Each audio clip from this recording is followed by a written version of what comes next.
Hey, what's up everyone? In this video we're taking a look at the Nike Winflo 7.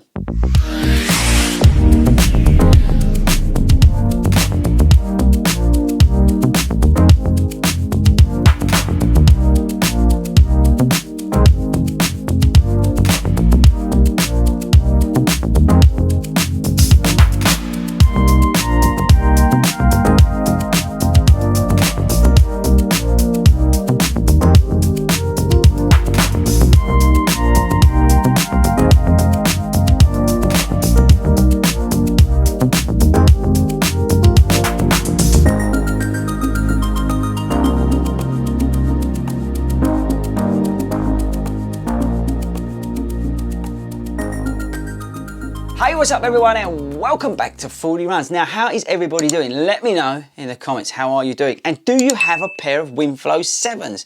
Now, this video was inspired by one of you people who are asking me about the Winflo and is it any good? What do I think about it, etc, etc. I think it might have even come through Instagram, I can't remember. Anyway, in this video we're going to find out what I think of this shoe. Now this sort of continues on from the downshifter video I did about sort of budget Nike running shoes, and I think this is one of the good ones. This shoe you can get for under £75. Let me know in the comments, how cheap can you find this shoe online? Where do we start? Let's talk about stats, features of this thing that I should have probably cleaned before we come onto the channel today. You've got, which I think is really cool in this, you've got an AirPod in here, which is kind of awesome, which helps improve the ride. The shoe is 10 ounces, got a 10mm drop. So the Nike say the Winflo 7 keeps you running with an updated mesh design and increased foam, designed with everyday runs in mind. Its cushion feel helps you stay focused on the path, which is great marketing talk. You've got the Air Zoom unit in the heel and forefoot providing cushioning where you need it. The unit in the forefoot is larger in size and for a better underfoot sensation, which is noticeable. I'll come on to that in a minute. You've got the addition of the foam, extra foam, which offers a springier feel and is responsive and durable. You've got the heel counter, which is there, but it's not really doing anything. But yeah, I just think for the money, I think this is awesome. Okay, right, so in terms of feel, right, don't forget this is foam. This is not like React foam or Zoom X or anything like that. You are definitely getting a responsive-ish return from the midsole. You combine it with the AirPods, you're getting good value for money, people. Very good value for money. Firstly, I think it looks great, but you are getting good value for money. Width is not a problem. The upper is a little bit cheap feeling. I'm not going to run away from that. It does sort of ruffle up a bit, but it's nothing to put me off in terms of when I'm running and things like that. It's not an issue. The overall fit, it's wide to a degree. It's not the widest shoe I've ever run in, but it's not a problem for me. It is fit true to size. I'm a UK 9.5. I'm a UK 9.5 in these. The heel counter, forget that. There is elements of foam in here. It's definitely more cushioned and more comfortable than the downshifter. The tongue's nice. It's actually a gusseted tongue as well, which is kind of cool. So it lays over the top of your foot, which is nice, especially when you lace it down.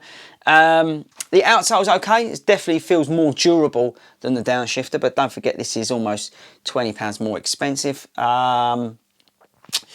What else? Lacing's okay. Yeah, right. So this definitely feels springier and more responsive than a downshifter. So if you're looking again at these videos, because we're talking budget Nike shoes, this is definitely probably a better way to go if you can afford £75, maybe less if you can get it, than a downshifter, which is like under £55. I think this is worth paying that a little bit extra for if you can afford it. There's,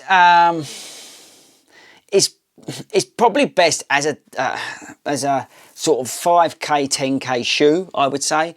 I did 13 miles in this shoe and it was painful. It just felt cumbersome and annoying at 13 miles.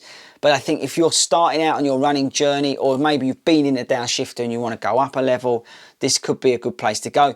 I still think you might be better off getting an older model of like a Nike Turbo 2 or last year's Pegasus model than going for this.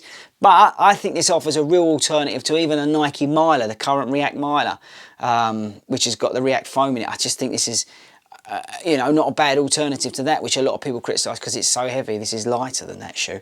So yeah, you know, I've been quietly pleasantly surprised actually by this. I wasn't expecting to like it as much as I did. Is it the best running shoe out there? No.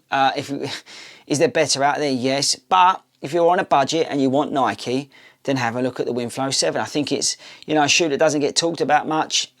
Maybe there's a reason for that, probably because people don't like it. But you know what? It offers something to somebody, and I think that can't be complained about. Yeah, I think I'll leave it there. If you're looking for a running shoe under £100 and you've got your heart set on Nike, have a look at it. That's the best way to leave it. So yeah, there you go. Winflo 7 is not as bad as you think.